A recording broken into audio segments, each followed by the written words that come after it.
চলো আজকে তোমাদের সঙ্গে আমাদের প্রি ওয়েডিংয়ের কিছু মুহূর্ত শেয়ার করা যাক। সকাল সকাল উঠে রেডি হয়ে সেজেগুজে ওর সাথে বেরিয়ে পড়েছিলাম প্রি ওয়েডিং শ্যুটের জন্য। তো আমরা ওই আমাদের বিয়ের এক সপ্তাহ মতো আগেই প্রি ওয়েডিং শ্যুটটা করতে গিয়েছিলাম। আমাদের 3টে লোকেশনে প্রি ওয়েডিং শ্যুটের কথা ছিল। একটা হচ্ছে ভিক্টোরিয়া, একটা প্রিন্সেপ ঘাট, আর একটা হচ্ছে মল্লিক ঘাট, হাওড়া যে মল্লিক ঘাটটা আছে ওইখানে। তো এই যে হাওড়াতে ওর সাথে বাইকে করে এসে তারপরে কিছুটা টোটো করে গিয়ে আমাদের গাড়ি ছিল, তো গাড়ি করে সব ক্যামেরাম্যান দাদারা ওই অবধি মানে আসতো, দিয়ে তারপরে আমরা ওখান থেকে গাড়িতে উঠে গিয়েছিলাম। ওখান থেকে আমাদের শ্যুটের যে লোকেশন সেখানে আমরা আর কি চলে গিয়েছিলাম। ফার্স্টে গিয়েছিলাম ভিক্টোরিয়াতে, সেখানে গিয়ে আমাদের প্রথম এই যে শাড়ি পরে আছে এই শাড়ি পরেই প্রথম শ্যুটটা সেখানে হয়েছে। তারপরে সেকেন্ড শ্যুটটা হয়েছে আমাদের প্রিন্সেপ ঘাট, এই যে ড্রেসটা পরে আছি এই ড্রেসটা পরেই সেকেন্ড শ্যুটটা করেছিলাম। আর থার্ড যে শ্যুটটা হয়েছে সেটা হচ্ছে ওই হাওড়া মল্লিক ঘাটে, সেটার ভিডিওটার এখানে নেই তাই আর দেখাতে পাচ্ছি না। পরে যদি প্রি ওয়েডিংয়ের ভিডিওটা আপলোড করতে পারি তখন তোমাদের সঙ্গে শেয়ার করব আমাদের প্রি ওয়েডিংয়ের ভিডিওটা। তো এটা হচ্ছে প্রিন্সেপ ঘাট, এই যে গঙ্গা এতটা সুন্দর, মানে কি আর বলবো, একদম সবসময় যেন মনে হচ্ছিল ওদিকেই তাকিয়ে থাকে, কিন্তু সেটা তো আর উপায় ছিল না যেহেতু এই ভিডিওর কারণে, শ্যুট করার কারণে। তো যাই হোক, তো প্রি ওয়েডিং শ্যুট নিয়ে প্রথম খুবই ইচ্ছা ছিল যে এই ড্রেস পরে প্রি ওয়েডিং শ্যুট করবো, ওই ড্রেস পরে প্রি ওয়েডিং শ্যুট করব, কিন্তু কোনো কিছুই আর হয়ে ওঠেনি। তার কারণটা হচ্ছে আমাদের খুব হট করে আর কি বিয়েটা ঠিক হয়ে যায়, খুব তাড়াতাড়ির মধ্যেই আর কি সব কিছু হয়।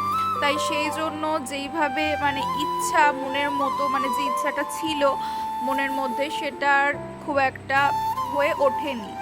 আর এছাড়া আরেকটাও ব্যাপার আছে, আমরা যেহেতু একদিনে 3টে লোকেশনে শ্যুট করার জন্য গিয়েছিলাম সেই জন্য আরেকটু হয়ে ওঠেনি, মানে যেটা আমার মনে হয় যে এক দিন করে এক একটা লোকেশনে গেলে বা আর একটু অন্যভাবে ম্যানেজ করে যদি যাওয়া যেত, যে একদিনে হয়তো দুটো লোকেশনে যাচ্ছি, একদিনে একটা লোকেশনে যাচ্ছি, এরকম করে গেলে হয়তো বা একটু হলেও সেটা হতো। আর যদি টাইম থাকতো, টাইমটাই আমাদের হাতে ছিল না, সেই কারণে ওই একটা দিনেই 3টে লোকেশনে আমাদের শ্যুট করতে হয়েছিল। আসল কথা হচ্ছে টাইম ছিল না, তবুও তার মধ্যে আমি যতটা পেরেছি বিয়ে ঠিক হওয়ার পর থেকেই এদিক ওদিক অনলাইনে ড্রেস আর কি সিলেক্ট করছিলাম কোনটা পরবো না পরবো। তো যাই হোক, তারপরে মনের মতো একদম না হলেও মোটামুটি যতটা পেরেছি ততটা সেভাবে পড়ারই চেষ্টা করেছি।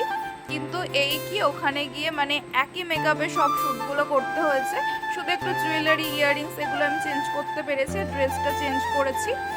আর কোনো যে কিছু একটু মেকআপটা অন্যভাবে, মেকআপ বলতে আর কী বা করতাম, কিছুই ওখানে ওইভাবে কি আর কোথাও গিয়ে বসে বসে ওইভাবে মেকআপ করা যায় বলো? তারপর তখন যা গরম ছিল, আমাদের তো গরমে বিয়ে হয়েছে আর তার আগে তো প্রচণ্ড গরম ছিল, তাই জন্য আমার মনে হচ্ছিল যে একদিন যদি এক একটা লোকেশনে গিয়ে শ্যুট করতে পারতাম তাহলে একটু মনের মতো করে বাড়ি থেকে সেজে যেতে পারতাম।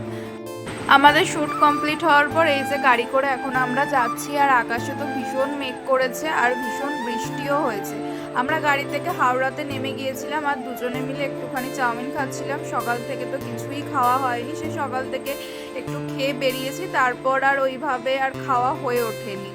তো ওই খাওয়া দাওয়া করে তারপরে হচ্ছে ওইখান থেকে আমাদের বাস বা টোটো করে প্ল্যাটফর্ম অবধি যেতে হতো, তো আমরা টোটো পাইনি, বাসে করে ট্রেন স্টেশন অবধি গিয়েছি, হাওড়া স্টেশন অবধি। সেখান থেকে হাওড়া থেকে এই যে ট্রেনে করে ও আমাকে বাড়ি অবধি ছাড়তে যাচ্ছে। বাড়ি অবধি বলতে ও আমাকে স্টেশনে নামিয়ে ও আবার ব্যাক করে গিয়েছিল, আমি তারপরে স্টেশন থেকে নেমে টোটো করে আমি আমার বাড়ি চলে গিয়েছিলাম আর ও ওর বাড়িতে তারপরে চলে গিয়েছিল। তো চলো আজকের ভিডিওটা এখানেই শেষ করছি।